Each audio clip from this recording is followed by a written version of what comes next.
Well, obviously we're a better football team than you know how we played tonight, and you know it is what it is. The season is over, and the biggest thing I said in there was that you know I love them, and you know we got to live with this whole off season. We'll play again in September. Those guys that are coming back, and certainly not the finish that we wanted.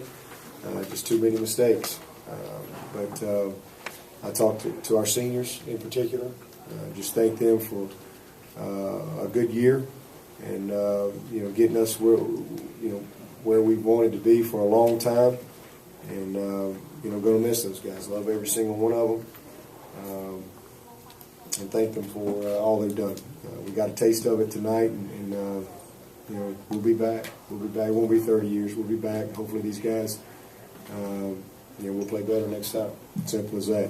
But this was a game that, you know, too many mistakes. We got off to a fast start, but we could not sustain the momentum on defense. And then all of a sudden, we're getting ready to go up 24-21. Looks like it's going to be a shootout. And we're getting ready to go up 24-21.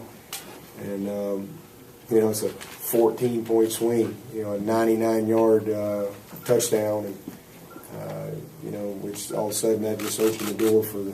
It's just like a virus, you know, with turnovers, 4 turnovers, 3 of them that they got touchdowns off of, and you know you can't give a good offense those type of opportunities, easy scores, field position, you know, and it was just snowballed from there. But it's probably as bad a defensive performance I've seen in a long time, and it's incredibly disappointing. But again, our players have gotten a taste of you know where we want this program to consistently be, and I think it'll be great lessons for us as we move forward in trying to continue to build our program into the type of program that we want it to be.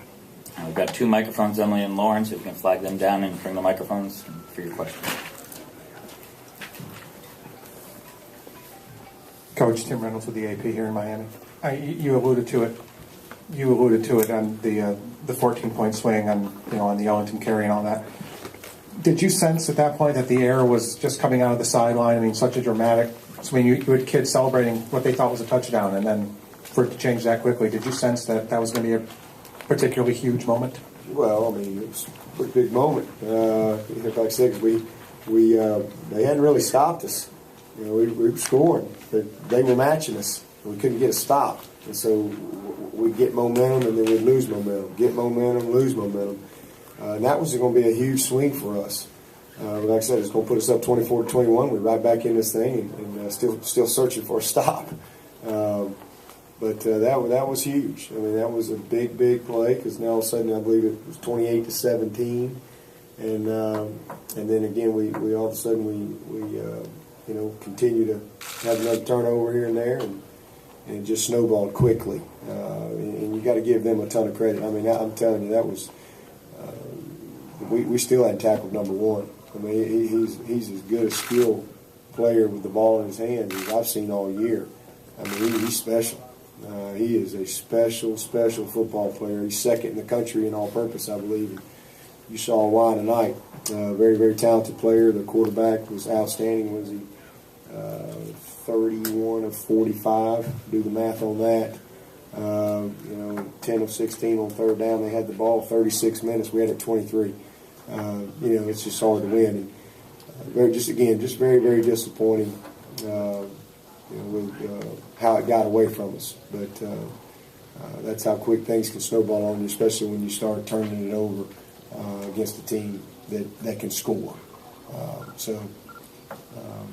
You know, it is what it is from that standpoint. This is obviously a very disappointing finish for us. But at the end of the day, you know, the season's over, and you got to look at the big picture. And we didn't play well in this game, but we had a good season, and again accomplished a tremendous amount. So much for us to build upon, and we can't let one game, you know, get our eyes off of that. We've got a good football team coming back, and you know, we got to focus on closing this thing out with our banquet, and you know, sending these seniors off the right way, and then refocusing on finishing off a really good recruiting class, and and getting back to work. And our goal will be to get back here. That'll be our goal. That'll be our objective. There's a lot of things out there. Tonight's a bitter taste. It's really disappointing for our fans, especially those that travel down here. Just so disappointing for us to play like we played. But we'll be back. I'm going to go sitting down all the way in the back row, a little to your left, Coach. Brad Fraley from WIFF in Greenville. Did West Virginia do anything different from what you guys had prepared for 3 weeks as far as what they do on the offensive side? I know Coach Olverson says they kind of do what they do, or was it just the mistakes on your defensive side? Well, it was turnovers, first of all, which really sucked the life out of us, and then some big mistakes on defense. They didn't do a whole lot different. They just whipped us. One seat in front. Debbie, you talked about the defense. Had its share of struggles a lot of the season. How confident are you that it's going to get fixed, and how do you think that it'll be fixed and sort of moving forward? Well, I'm as confident as I was last year, standing here in a press conference, 6 and 7, and telling you we'd fix it. I'm as confident as that. We'll be better. We'll be better.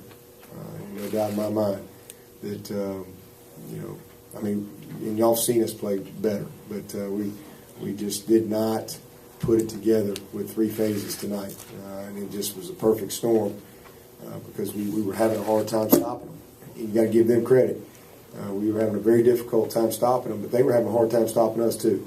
Really felt like we could run the football on them, and I think, had we been able to keep the game going like we were, we really would have been able to rush the football very well tonight. But it just turned in a hurt, and the turnovers, offensively just killed us, and then that just added to what was going on the defensive side. Might have had a chance we could take care of the ball. Maybe it'd have been one of those 56, 55, 42, 43 or something type ball games. It would have been an interesting game to see, but we didn't really give ourselves a chance, to get there with the turnovers. And it's one thing to not stop them, but you can't add to the calls with making those critical mistakes. Next question for Coach Swinney. Yes, sir. Again, bring the microphone all the way to the back of the room, please. Coach Adam Pinsker from Watch Fox TV in Columbia. You talked about the mistakes, the turnovers, and everything. Do you think this was lack of focus being down here this week? Was it or was it West Virginia forcing you to make these mistakes? No, I don't think it was a lack of focus. I mean, we prepared very well. Guys practiced well. It's just guys making mistakes. Is it a lack of focus that a guy fumbles the ball going in for a touchdown? Does that mean the other 10 guys aren't focused? We just didn't make some plays that we were very capable of making. Guys are in position to make plays, and we didn't make some of those plays. It's just that simple. You got to give them credit. We were very focused. Guys were excited about playing, and like I said, got off to a good start. But I felt like it was probably going to be a shootout. I was hoping that we could slow them down a little bit early, but I knew I had no illusions that they weren't going to score some points. But I really felt like they were going to have a hard time stopping us, and I really think that would have been the case. But we just self-imploded with some costly turnovers, and you gave them great field position. 3 touchdowns off of 3 of those turnovers. So hard to win that way. Hard to give yourself a chance. I'll take a few more questions for Coach. The West Virginia locker room is now open for those who want to make their way down there. We'll go here all the way on the aisle on the left. Andrea Adelson, ESPN.com. It's kind of like... Wow. Is that me? That's kind of how I feel maybe. Do you want to bring the other mic over here? Try another one for Coach. Oh.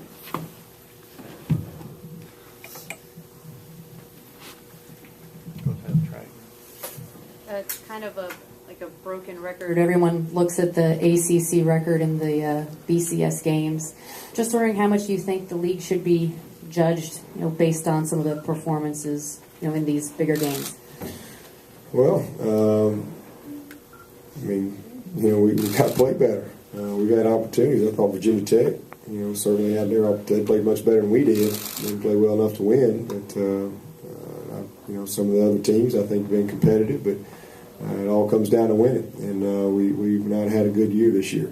We certainly didn't do our part. You know, I don't really worry about other people, to be honest with you. I'm just focused on Clemson, and you know, that's really the only thing that matters to me. I'm really not concerned with everybody else, but very disappointing from that standpoint in how we played and represented our conference. We'll stay on the outside aisle, 2 rows back. Coach Dieter Kurtenbach with the South Florida Sun Sentinel. 7 touchdowns for Geno Smith. Have you ever seen a quarterbacking performance like that against a team of yours? No. I mean, he was awesome. Played great. And like I said, the skill player, I mean, they caught everything thrown to him. 1 and 3 were spectacular. I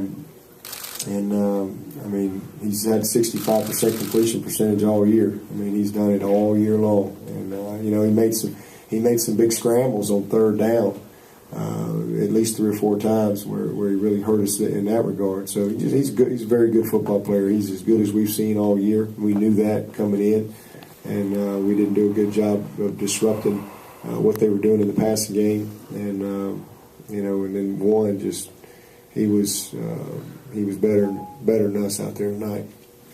We're standing up all the way in the back right of the room. Coach Joe Gorge of WIS in Columbia. You're focusing in on the defense. Where do you think this unit needs to improve going into the offseason? Any changes in particular in mind right now thinking about that you would like to make, perhaps? Well, I mean, we got to look at everything that we've done this year, good and bad, and evaluate. That's just what you do. I mean, we are the ACC champions. We did win 10 games. I think we were 2nd in the country with wins versus ranked opponents.